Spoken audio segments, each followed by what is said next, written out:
Hello friends, welcome to new episode of my channel. আমি অনিমেষ, আপনারা দেখছেন দ্য সিরিয়াল রিভিউ।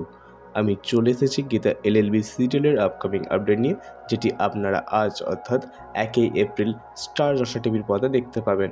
তাহলে শুরু করা যাক আজকের ভিডিওটি। মূলত আজকের পর্বে দেখতে পাবো মেহেকরা পাহাড়ে পৌঁছানো মাত্রই মেহেকের চোখে পড়ে কেউ একজন ফলো করছে ওদের।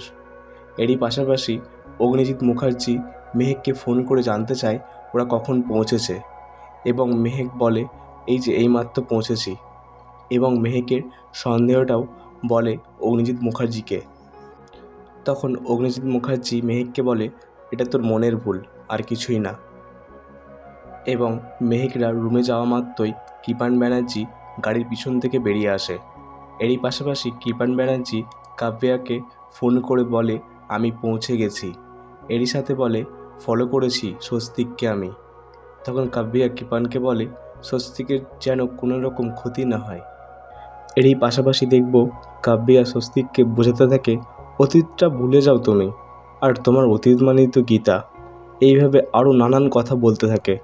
এরই পাশাপাশি গীতা কাব্যাকে ফলো করতে করতে পাহাড়ে চলে এসেছে। এই খবরটা কাব্যার ভাড়া করা গুন্ডা কাব্যাকে ফোন করে বলে দেয়, এবং কাব্যা ভাড়া করা গুন্ডাটাকে বলতে থাকে তুমিও ফলো করতে থাকো। তারপর একটা সময় আসবে যখন আমি বলবো আর জাস্ট একটা ধাক্কা। তো বন্ধুরা, এই ছিল আজকের আপকামিং আপডেট রিভিউ। ভিডিওটি কেমন লেগেছে তা কমেন্টের মাধ্যমে জানাবেন। ভিডিওটি যদি ভালো লেগে থাকে লাইক এবং সাবস্ক্রাইবের মাধ্যমে আমাদের চ্যানেলের পাশে থাকবেন। দেখা হচ্ছে পরবর্তী একটি আপডেট নিয়ে।